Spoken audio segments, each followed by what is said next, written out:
connection. We've had a great month talking about peace. Peace isn't just about being still and quiet. Real peace is the kind that takes a lot of work. Peace is proving you care more about each other than winning an argument. When you do the work of making peace, it's like you're building a bridge to reach someone. You are choosing to reconnect with the other person. You're taking what's wrong and finding a way to make it right. Building a bridge. Oh, I almost forgot. Last week, I gave Smalls a challenge and you guys didn't hear about it. So I'm going to explain it to you now. She's had all week to think about this challenge. So here's the challenge. I'm glad you didn't forget. That would have been really sad for me. So here's the challenge. I have 2 books. Well, I have 3 books. One's a weight. I gave her 1 piece of white paper. Her job was to make a bridge that is strong enough to hold this book or this weight off the ground. So if I try, nothing happens. So she could do whatever she wanted, but she was only allowed to use 1 piece of white paper. So Smalls, let's see what you did. Okay, it took me, wait, do you think I can do this? Do you have faith in me? Sure. Okay, it took me all week to come up with this, but here it is. Okay. Oh, interesting. Walk us through your thought process. Well, it's kind of like making it more sturdy. So each one of these things is like a triangle. Yep. So I knew there was gonna be a trick to it. So I thought back to all my math classes and how triangles are the strongest shape. And this is the way that I was able to change a flat surface into a stronger surface to hold this book, hopefully. All right, are you ready? All right, let's see if it works. And Crushed it. crushed it. Awesome. So, reasons why triangles are the strongest shape is because all the weight is at that one point, and then when you put the weight on top, it actually divides the weight in half between the 2 points at the bottom. Kind of like when we feel like we have the weight of life crashing down on us. Sometimes we need others to share the weight to bring us back to peace. All right, before we get into our Bible story, it is time to get up and dance to our theme song for the last time. What?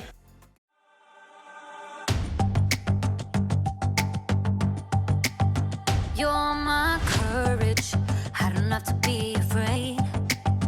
You're my fortress, no matter what comes my way.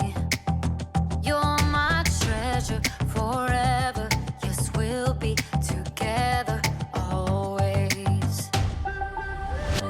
Even when the days get harder, I know you'll rescue me.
God promised that one day David would be king of the Israelites.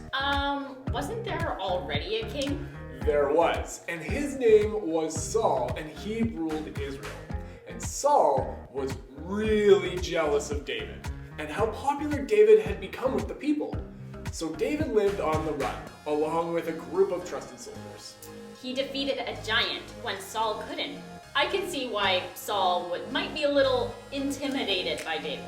David and his men arrived in the desert of Paran, near the land of a wealthy man named Nabal. Nabal owned 3,000 sheep. That is a lot of fluffy friends. Nabal was wealthy, but he was also rude and really mean. Alright, kids at home, I want you to make the meanest face and cross your arms. That's a good angry face. Nabal's wife, Abigail, on the other hand, was not rude and was not mean. She was really wise. Alright, I want you to throw out your arms and smile. Nice. At first, Nabal's servants weren't sure what to think about David and his men. They were probably used to strangers stealing from them, taking their food and their sheep, but David's men didn't steal anything. In fact, David actually protected Nabal's flocks when they were in trouble.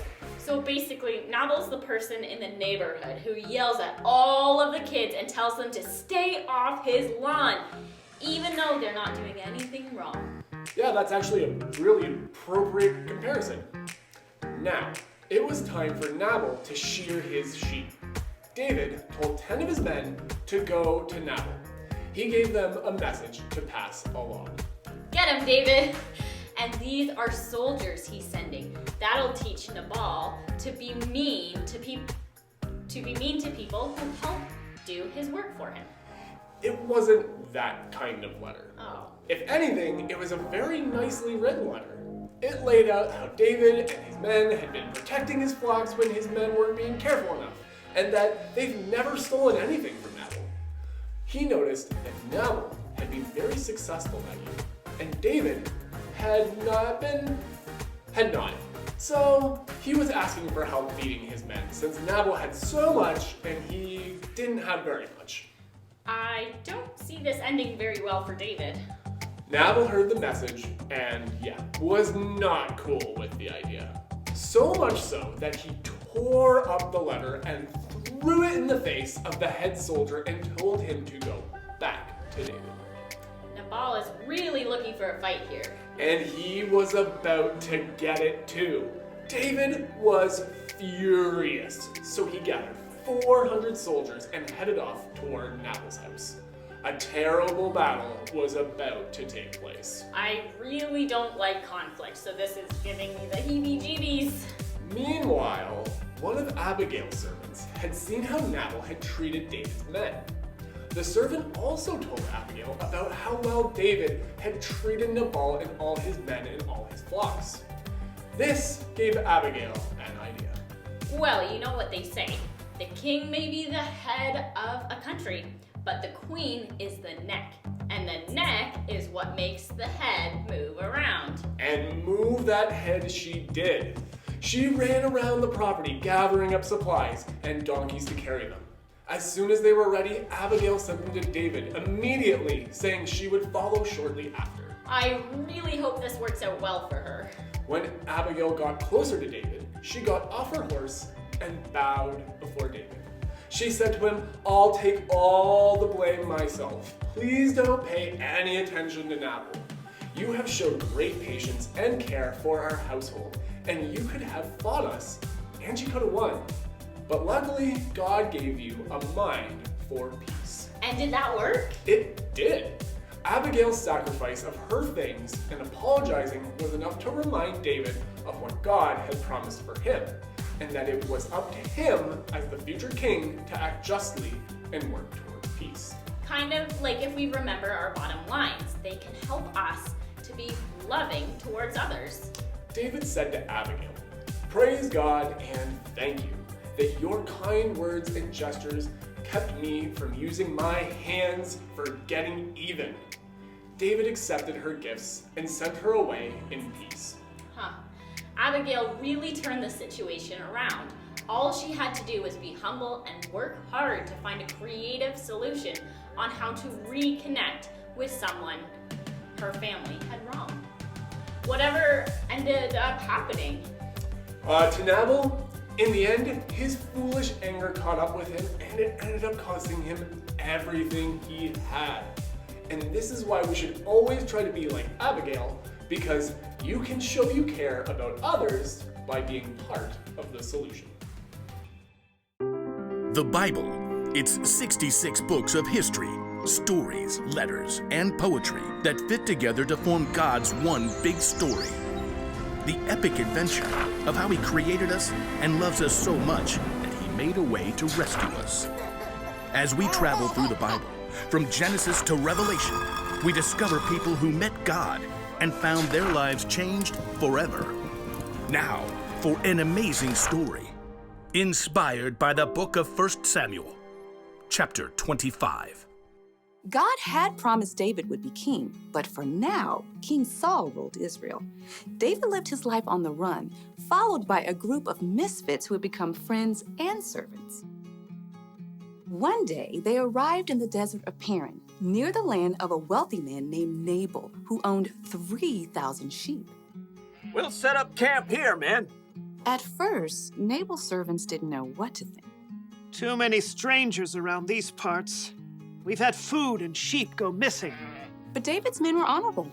They didn't try to steal from the shepherds. In fact, David protected Nabal's shepherds from any harm. Stay as long as you like, my friend. About time for sheep shearing, isn't it? Oh, yes. Nabal will hold a grand feast when it's all over. Your men have helped us, so they should share in the celebration. David called for 10 of his men and gave them a message to send to Nabal. On it. David's messengers hurried up the mountain to Nabal's estate and were brought to stand before him. Well, what do you want? Nabal sneered down at the men while he continued to chew on a fine leg of mutton. David says, may you live long, may things go well with you. Continue. He says, I hear that you are clipping the wool off your sheep. When your shepherds were with us, we treated them well and protected them. Now please be kind to my men. Please give us any food you can find for us. Nabal leapt from his seat and hurled the mutton bone across the room. Who is this David? Probably a runaway servant. Why should I give bread and meat to a nobody and his men who come from who knows where? David's men returned to camp and delivered the news. Oh, no, he didn't. Oh, yes, he did. Men, put on your swords. We'll make Nabal wish he hadn't. At no time at all, David and 400 of his men were marching up the mountain to confront Nabal. It seemed there was no stopping a battle. But Nabal's wife, Abigail, was far wiser than her husband. A servant told her what he had done. David sent messengers asking for food, but Nabal shouted and was rude to them. Go on. The whole time we were near them, David's men were good to us. They were like a wall, keeping us safe. You've got to do something now, or terrible trouble will come. There's no time to waste. Abigail quickly directed her servants to gather supplies and put them on donkeys. 200 loaves of bread. Check. 5 sheep. Check. 1 bushel of cooked grain. Check. 100 cakes of raisins and 200 cakes of figs. Check. And check. Well, you go on ahead. I'll follow. The donkeys, loaded with good food, started down the mountain. Abigail got on her donkey and followed. From the valley, David and his men were approaching. Everything we've done has been worthless. I watched over this fellow's property, but he's paid me back evil for good. We'll wipe him out. As David's anger grew, though, he spotted something along the path. A pack of donkeys. What's this? It looks like they're carrying something. Food for a feast, I'd say. Behind the pack of donkeys, Abigail prepared for what lay ahead. I must stop this. The moment Abigail saw David, she slid off her donkey and fell face down on the ground before his feet. Please, let me speak. Let me take the blame for Nabal's actions. Abigail raised her eyes just enough to notice David's surprised face. He nodded. Don't pay attention to Nabal. He's always doing foolish things. I'm sorry I didn't get to see your messengers, but I've brought a gift for you. Right now, the Lord has kept you from killing Nabal and his men. Let the Lord deal with your enemies. Abigail rose to her feet. David and his men listened, surprised by the strength of her message. You fight the Lord's battles, so he will give your family line a kingdom that will last. He'll make you ruler of Israel. And when he does, you won't have a heavy load on your mind about killing people with no reason. The Lord will give you success. When that happens, please remember me. Abigail took a deep breath and waited. David smiled. Give praise to the Lord. He sent you to find me. May he bless you for this. You have kept me from using my own hands to get even. David's men unloaded the food that Abigail had brought. Go home in peace. I'll do what you have asked. Abigail made her way back up the hillside to her home.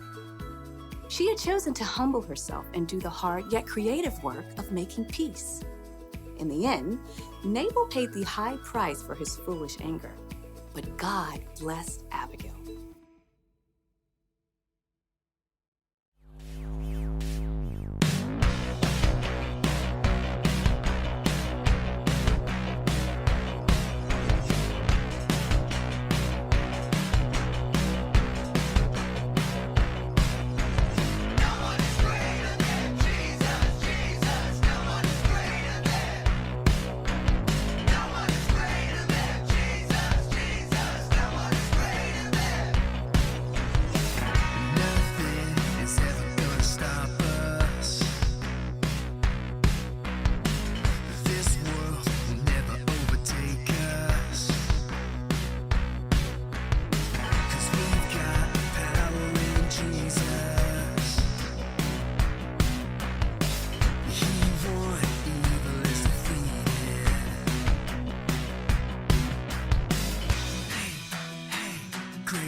He want evil is defeated.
their strength and how it comes from sharing the weight.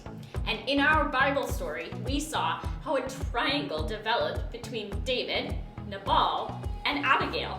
When it was just the two of them, they fell apart, and there wasn't any peace to be found until Abigail stepped in to make a triangle and became part of the solution to help bring peace. It couldn't have been easy for Abigail to decide to get involved in David and Nabal's argument.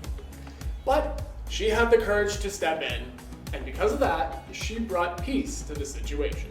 She stopped David and Nabal from getting into a terrible fight. Like I said before, we can try to be like Abigail because you can show you care about others by being part of the solution. It might seem easier not to get involved in someone else's argument. Maybe two of your friends are in an argument that might ruin the friendship. You can calm the situation down by helping them talk it out. Or, if you see someone being left out, you can be part of the solution by including them in whatever you're doing. And this is a perfect lead-in for our new theme starting next month, which is 5K, Run the Race, where we will be looking at how practice makes perfect. So come back next week so we can work together to bring peace, love, and kindness to ourselves and to everyone around us. Bye everyone, see you next week. Bye.